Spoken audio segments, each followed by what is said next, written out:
갈라디아서 1장 1절에서 10절. 제 시편 주석을 샀거든요. 큰 돈을 주고 샀는데 제 9월까지도 시편일 줄 알았는데 시편이 아니네요. 갈라디아서로 넘어왔어요. 그래서 아쉽습니다. 오늘 본문은 다른 복음은 없다라는 본문입니다. 그래서 1절에서 5절까지는 바울의 어떤 사도가 된 바울이라고 표현하면서 자신이 복음을 맡고 있는 것을 강조를 하고요. 또 6절에서 10절까지는 다른 복음은 없다는 것을 이야기를 합니다. 그래서 다른 복음은 없다. 그러면서 이제 1절에서 5절 복음의 권위자로서 사도로서 하나님 아버지로 말미암아 사도된 바울로서 이 갈라디아 여러 교회들에게 편지를 하고 있고요. 그래서 6절에서 10절 이 다른 복음을 전하면 저주를 받을 거다라고 하는 이 다른 복음 때문에 교회가 혼란스러워지고 또 잘못된 행동들이 나타나기 때문에 결과적으로 바울을 지키고자 하는 것은 어떤 교회 하나됨, 에베소서에서도 이야기하지만 갈라디아서 5장에서도 성령의 열매, 그러면서 어떤 다른 복음 때문에 나타나게 되는 어떤 잘못된 모습들을 이야기하면서 우리가 한 복음 안에 있을 때, 올바른 복음 안에 있을 때 성령의 열매를 맺을 수밖에 없다라고 하면서, 그러면서 이것을 막을 방법이 없다 라고 이야기를 하죠. 그래서 이런 것들을 막을 방법이 없습니다. 갈라디아서 5장 23절, 22절, 그 다음에 21절. 그리고 육체의 욕망을 거스를 것입니다 라고 이야기를 합니다. 그래서 오늘 본문을 적용하면 온전한 복음에 대해서 시작을 했다면 풍성하게 알아가야 하는 것 같습니다. 오늘 본문만큼 설명하기 편한 본문이 없습니다. 내용과 의미가 같고 또 바울이 갈라디아서에서는 정말 명료하게 아주 논리적으로 설명해 가기 때문에 바울의 사도성에 대한 강조와 그 다음에 이 다른 복음 때문에 분란이 일어나는 그 교회 안에서 올바른 복음을 붙잡아야 된다라고 이야기하고요. 우리에게 있어서는 정말로 보편적인 신앙 고백인 하나님께서 우리를 창조하셨고 그러나 우리가 하나님의 왕되심을 거부하여 죄를 짓기 시작했고 그것 때문에 우리가 죄인으로서 살아가게 됐고 우리가 고통받았지만 하나님은 그것을 참을 수 없어서 우리를 너무나도 사랑하셔서 예수 그리스도를 보내주셨고 그분의 어떤 대속적인 주권적인 죽음으로 인해서 우리가 그것을 받아들이고 회복될 때 구원을 받는다라고 하는 그 놀라운 복음을 우리가 받아들이지만 그렇지만 이제 그것은 시작인 거고 그리고 그 이후에 나타나는 그 어떤 풍성해지는 것, 예수님이 말씀하심에 따라 어떤 요한복음 10장 10절이라던가 너에게 생명을 주라 하느니 생명을 주고 더 풍성히 얻게 하려 함이라 라고 하는 것처럼 많은 그리스도인들이 보편 굉장히 대중성은 강화된 것 같아요.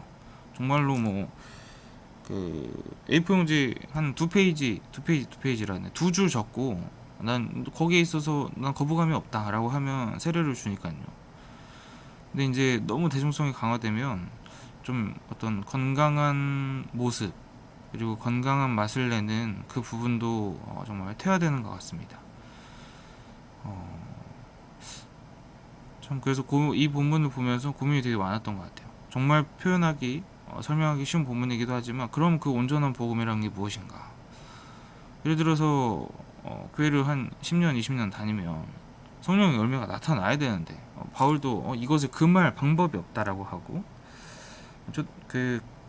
이게 보면은 적어도 가시적으로 바울이 설명할 때 너희가 사랑하고 있다, 너희가 기뻐하는구나 이러한 것들이 있는데 그 공동체의 모습이 안 나타나는 경우가 굉장히 많거든요. 그랬을 때 과연 그 온전한 복음이라는 게 정말 잘 전해졌고 또 풍성하게 자라가는가 정말 고민하게 되는 것 같습니다. 뭐 예를 들어서 사역의 방향에 대한 것도 그런 것 같아요. 바울이 정말로 어떤 그 찬양팀을 사용했었을까? 지금의 모습처럼 아주 극장에서 어떤 그 거대한 것이 이루어져 간다라고 하는 느낌, 어떤 큰 세션이나 어떤 큰 스피커나 그래서 거기서 찬양하는 딱 그 찬양의 자리에 서면 와, 그 느낌에 압도당하거든요. 너무 좋거든요, 사실. 그리고 정말로 막 뭔가가 되어 가는 것 같고 막 뛰면서 찬양하고 막 뭔가 이렇게 되는 것처럼 보이고, 그래서 거기에서 어떤 위로를 얻을 수 있지만 사실은 정말로 되는 게 있나, 바울이 그런 모습의 교회를 세우려고 했던 걸까, 어떤 고민해 봐야 되는 것 같아요. 그것만이 있다면, 그것이 강조점이 되어서 그것이 올바르게 자라간, 아주 풍성하게 자라간 교회 모습이라고만 생각한다면 그건 뭔가 잘못되어 있지 않을까. 신앙을 시작하는 사람에게 있어서 어떤 그 사랑과 어떤 정서적인 위로를 줄 수 있는 것은 굉장히 중요하지만, 그렇지만 어떤 저희의 인격이 바뀌는, 인격이 성장해가는 그 부분에 있어서는 바울은 찬양을 사용하지 않았을 것 같거든요. 오히려 공동체를 계속 세울 것을 이야기하면서 그 안에서 서로 용서하고 받아들이고 어떤 그런 인격적인 교제의 어떤 훈련을 통해서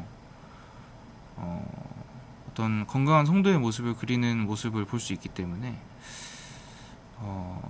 물론 어떤 찾는 이라고 하는, 지금 복음에 대해서 잘 모르고 그리고 잘 알지 못하는 사람한테, 지금 당장 아주 급격한 위로가 필요한 사람에게 있어서 어떤 그런 경험은 굉장히 좋고, 또 무언가 되어간다라고 하는 어떤 그 거대한 느낌을 받기에는 참 좋지만, 정말로 돼가는 일이 있나, 정말로 그 사람들이 한 하나님을 고백하고, 그래서 그 안에서 차별이 없고, 그리고 이 어떤 성과 주체로 요구받는 이 어마어마한 경쟁 사회 속에서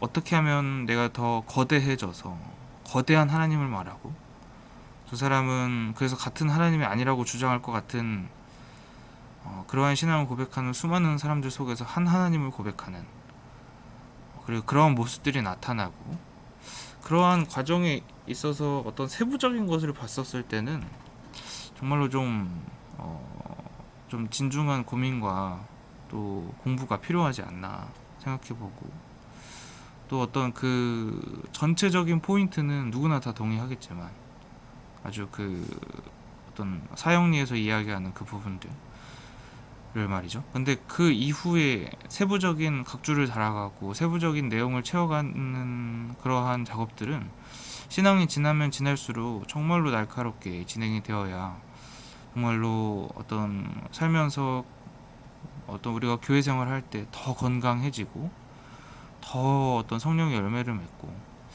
그렇지 않나 생각해 봅니다. 저희가 사랑할 수 없을 때 가정도 힘들고 관계도 힘들고 그렇기 때문에 정말 그 사랑을 연마할 수 있는 곳인가, 복음이 우리를 그렇게 만들어 가고 있나, 어떤 5년 전의 고백과 10년 전의 고백이 정말로 지금 더 정교해지고 어떤 그 포인트, 성경이 이야기하는 그 포인트를, 그 뉘앙스를 아주 세부적으로 잘 알아가면서 어떤 건강한 교회 모습이 그려지고 또 그러한 신앙생활을 해가고 있나, 정말로 생각해 봐야 할 것 같습니다.